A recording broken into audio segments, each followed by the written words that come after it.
Salve, salve, saudações! Estamos chegando com mais uma edição do podcast A Mesa Redonda do GE. Comigo, André Rizek, com Paulo Vinícius Coelho e hoje com Gustavo Poli. Fala, PVC! Fala, Rizek, fala, Poli. Vamos, até terça-feira, ter certeza se haverá coordenação e liderança. E, neste caso, a América do Sul pode ter o maior movimento organizado de jogadores de futebol desde a greve da Argentina de 1948. Bom, a realidade agora é que jogadores uruguaios, o Suárez, o Vina, o Arrascaeta, se manifestaram publicamente preocupados, contrários à realização da Copa América no Brasil, já que Colômbia e Argentina, por razões distintas, tiveram que abrir mão de sediar o torneio, e o Brasil, assim, de forma muito rápida, aceitou receber a competição, tendo o governo federal como grande fiador da Copa América 2021. Desde terça-feira, o governo brasileiro trabalha com a possibilidade de jogadores argentinos boicotarem a competição. Isso não se tornou público, nenhum jogador argentino deu uma declaração pública de que iria boicotar, mas circula nos bastidores essa informação.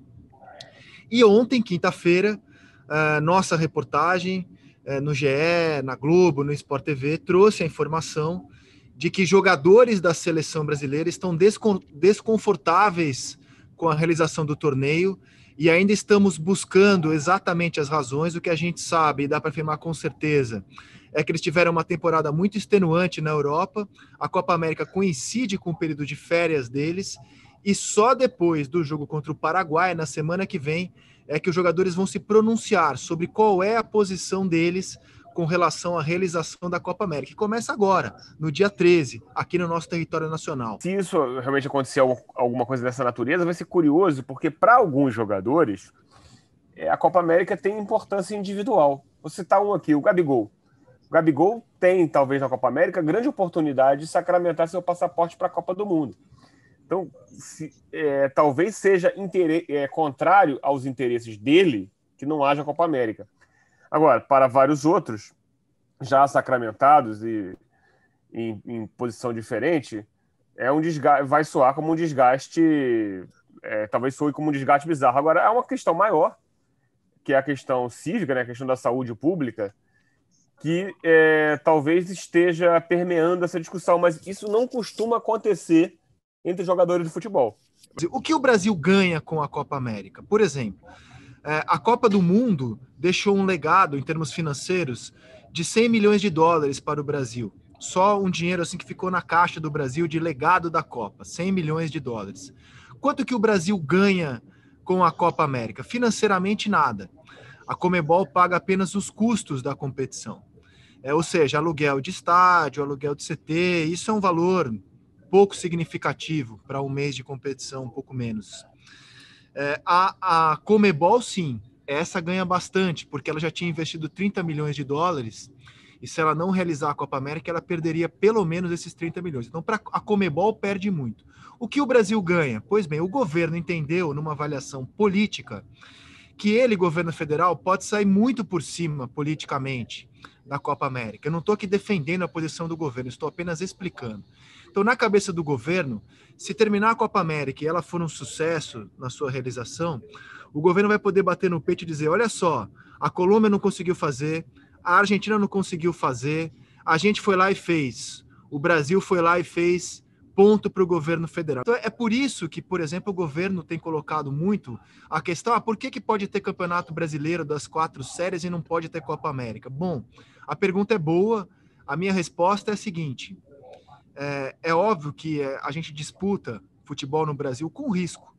O GE, por exemplo, trouxe a informação de que na última Série A tivemos 305 casos positivos para coronavírus. Isso não é um número desprezível. É óbvio que há um risco e é óbvio, no meu entendimento, que é incorreto dizer o futebol é seguro. O futebol é disputado com risco, como, aliás, qualquer atividade que esteja aberta nesse momento.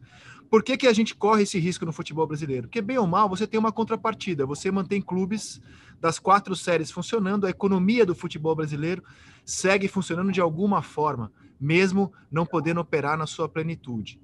Então, a gente tem um ganho com isso. Qual é o ganho com a Copa América? Eu não consegui enxergar nenhum. Então, acho que a resposta é essa. Fala, PVC, desculpe. Tem outra diferença. que assim, em relação à Olimpíada, que as pessoas perguntam também. E isso tá no movimento dos jogadores que se espalha por toda a América do Sul. Você explicou perfeitamente a diferença do brasileiro, do estadual, dos campeonatos nacionais da Europa, da Argentina, da Colômbia, do Equador, para a Copa América. A diferença da Olimpíada, por exemplo, para a Copa América do Brasil, e por isso o movimento aconteceu contra o Brasil, contra a Copa América no Brasil, é que uma coisa é você ter um compromisso firmado há 3 ou há 10 anos, como é a Olimpíada do Japão, de Tóquio, ou como era a Copa América na Argentina e na Colômbia. Então, você tem um contrato assinado e você tem todo mundo sabendo que vai tentar cumprir aquele contrato, as condições de saúde para você tentar superar, não superou na Argentina e na Colômbia. Então, caiu. Acabou. Porque não existe um outro contrato. Aí você decide que você faz um novo acordo para organizar, ou melhor, para improvisar uma Copa América em 13 dias. Em 13 dias você não faz a festa de aniversário do seu filho. Quantos pais de classe média pagaram 5, 6 meses de prestação de buffet infantil para fazer festa de aniversário planejada com 6 meses antes? E a gente quer improvisar a Copa América em 13 dias. Então, existem diferenças, e essas diferenças estão postas nesse movimento. Os jogadores estão insatisfeitos com a maneira como se fez pela saúde, que é o primeiro ponto, mas estão insatisfeitos que disseram assim, cara, espera um pouquinho, caiu de maduro o projeto, ninguém vai ouvir os artistas. Ou seja, a gente corre um risco para deixar funcionando o nosso futebol de clubes, né?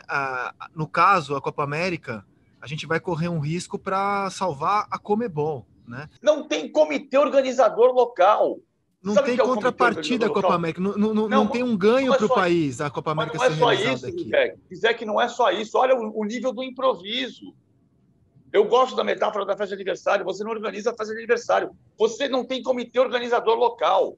O Brasil não pode ser o comitê organizador local, porque o Brasil vai ser suspeito de ter feito a Argentina viajar de madrugada para ser prejudicada no jogo seguinte, de jogar no gramado do Estádio Olímpico de Goiânia, porque é pior do que jogar no Newton Santos. Então, assim, por que existe o comitê local? O comitê local é o que organiza hotelaria, viagem, hospedagem, onde joga, que hora chega, onde treina, que horário treina. E isso é um comitê montado em todas as grandes competições com neutralidade, gente do local.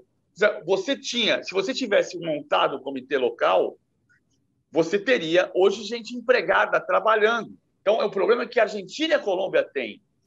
Tinha um monte de gente preparada para trabalhar e contando com o dinheiro que receberia para trabalhar na organização da Copa América. Na Argentina e na Colômbia. Não no Brasil. Muito bem, meus amigos, este foi o podcast A Mesa. Ficamos por aqui, estamos de volta na segunda-feira. Tenham todos um ótimo fim de semana com muita saúde e muita esperança. Até lá, tchau!